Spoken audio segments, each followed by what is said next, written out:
안녕하세요. 법무법인 백송TV 강지식 변호사입니다. 안희준 변호사입니다.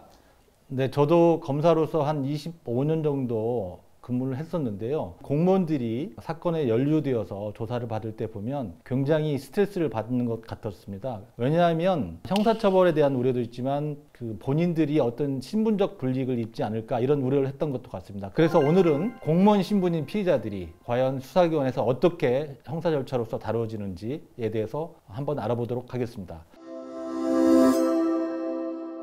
공무원 신분을 수사 받을 때 밝히지 않으면 안 밝혀지지 않나요? 예전에는 그랬습니다. 실제 20년 전에 음주운전을 하신 분이 있었는데 그게 밝혀지지 않아서 징계도 안 받고 최고위직까지 간 분도 있었고요. 제가 해병대 사령부에서 군 검찰로 일을 할 때 해병대 중사 분이 음주운전을 하고 자기 신분을 밝히지 않아서 민간 재판을 받고 징계 안 받고 넘어갔다가 나중에 다시 음주운전을 해서 처벌받을 때 해병대 신분을 밝히지 않았다고 괘씸죄까지 걸려서 더 세게 처벌받은 사례가 있었습니다. 그런 일이 있었군요. 예, 그런데 지금은 달라졌습니다. 2016년부터 수사기관에서 사용하는 형사사법정보 시스템인 킥스라는 시스템과 공무원 연구관리공단의 서버가 연결되어서 킥스에 인적사항만 넣으면 공무원인지 여부가 바로 나오기 때문에 공무원 신분을 밝히지 않을 수 없습니다.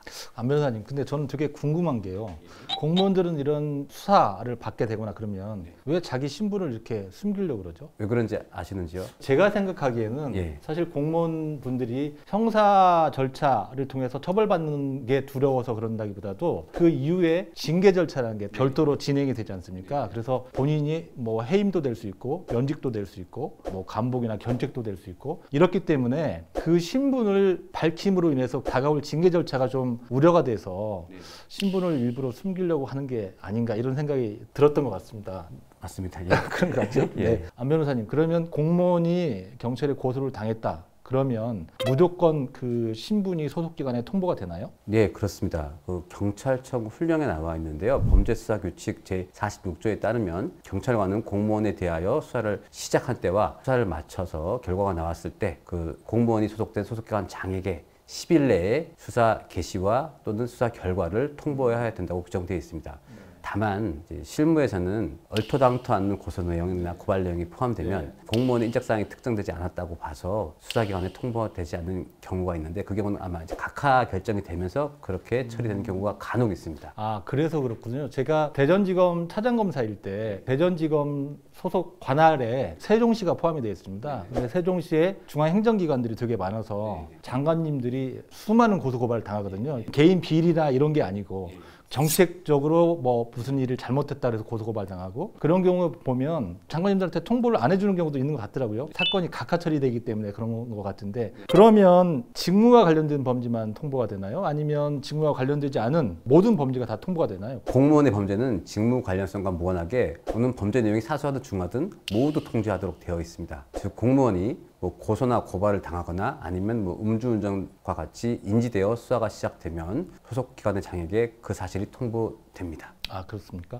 통보된 내용에 따라서 공무원들은 되게 스트레스를 받을 것 같거든요. 자기가 하지도 않은 내용이 고소 고발이 돼서 그게 통보가 됐는데 그 기관 입장에서 보면 되게 의심을 받을 수 있는 그런 내용들이 있을 수 있지 않습니까? 어떤 내용들이 통보가 되나요? 통보되는 내용도 정해져 있는데 공무원 등 범죄수사 개시 통보라고 양식이 있습니다. 이 양식에 보면 죄명과 피의사실 요지를 기재하게 되어 있는데 문제된 죄명을 모두 써야 하는지 피의사실 요지를 얼마나 구체적으로 써야 되는지 정해져 있지는 않습니다. 따라서 최대한 문제가 되지 않는 죄명만 기재하도록 하고 피의사실 요지도 추상적이면서도 자극적이지 않게 써달라고 담당 경찰에게 부탁하는 것이 좋습니다. 이렇게라도 해야 통지로 받는 불이익을 최소화할 수 있습니다.